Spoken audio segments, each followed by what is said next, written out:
set up the game of Monopoly Deal, first set up the game area. To do this, first remove the rule cards and any other promotional cards from the deck and set them to the side. Shuffle the remaining cards and place them face down in the middle of the playing area. After setting up the game area, set up each player's area. Each player will be dealt 5 cards. They may look at these cards, but should keep them secret from other players. Each player will also be given one of the rule cards. If there are not enough for all players, they may share. Make sure each player has space in front of them to place cards later. After setting up the game area and each player's area, the game is ready to begin.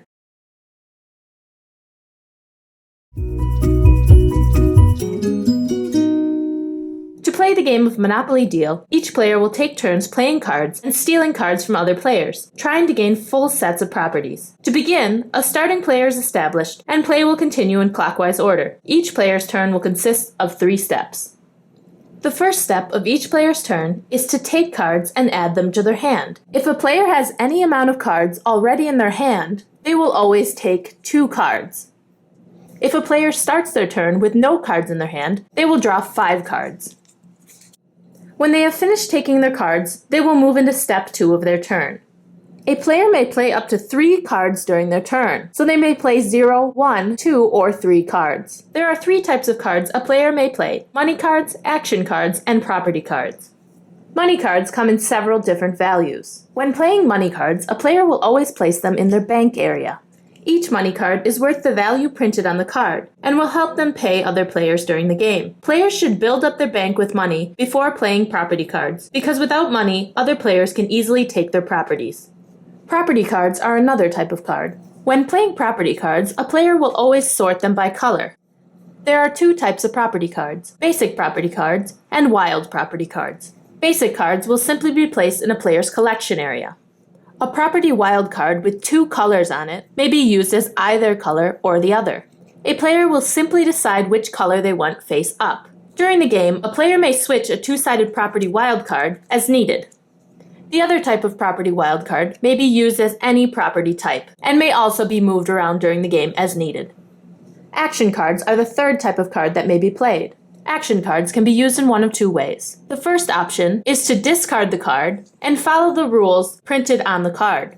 The second option a player has is to play their action card as money by placing it in their bank. Each action card has a value in the corner. That is the amount of money that card will be worth. Anytime an action card is placed in the bank, it will remain as money for the rest of the game. There are several different action cards used in the game. Let's take a look at these cards. When a player plays a pass-go card, they will draw 2 cards from the top of the draw deck and add them to their hand. Debt Collector lets a player choose one other player in the game and force them to pay them $5 million.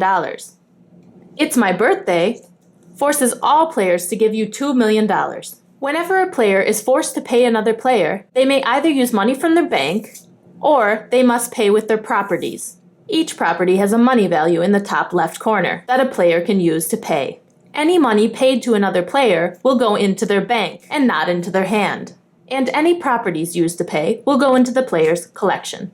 No change is ever given in the game, so if a player owes $2 million and only has $10 million, they must pay the full $10 million. If a player does not have enough to pay the full cost, they will pay what they have.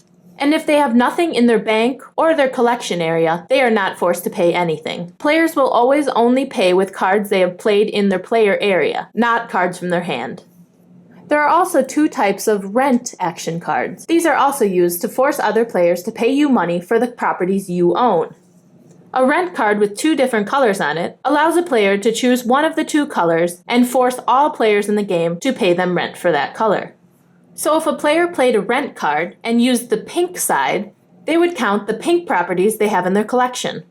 Each card has a rent chart on it that tells the amount of rent that is owed. So this player has 2 pink cards, and each player would owe them $2 million. The other type of rent card allows a player to choose any color property in the game, but they will only charge one player in the game rent. Rent is paid in the same way, either using banked money or property cards to pay. A player may also play a double the rent card at the same time they play their rent card. This allows them to charge players double whatever the normal rent amount would be. Players should keep in mind that they may not play a double the rent card if it will put them over the max amount of 3 cards they can play during their turn.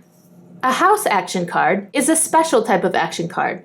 Instead of discarding this card to use its action, a player will place a house over a full set of properties. A house will add $3 million to whatever the rent value is for those properties. Each card will tell the amount of cards needed to make a full set on the rent chart. So the pink properties need 3 cards for a full set. Only one house is allowed per full set of properties. A hotel is another type of special action card. To use a hotel's action, instead of discarding it, a player will play it on top of a full set that already has one house on it. Only one hotel is allowed per set, and a hotel will add an extra $4 million to the rent. Playing a slide deal card allows a player to take any one property card from another player's area and add it to their collection. They may not take another player's card if it is already part of a full set. Playing a deal breaker card allows that player to take any other player's full set of properties, including any houses or hotels they have, and add that set of properties to their player area.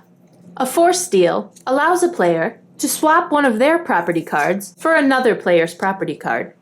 Whenever a player has an action card played on them, they may stop the effects of that action card by playing a Just Say No card. The player who originally played the action card can also play a Just Say No card to cancel the effects of the Just Say No card and make their action card valid again. When a player has finished playing up to 3 cards, they will end their turn. At the end of a player's turn, they will always count the number of cards in their hand. If they have more than 7 cards in their hand, they must choose cards to get rid of until they are back down to 7 cards. Any cards they choose to get rid of will be placed back to the bottom of the draw deck.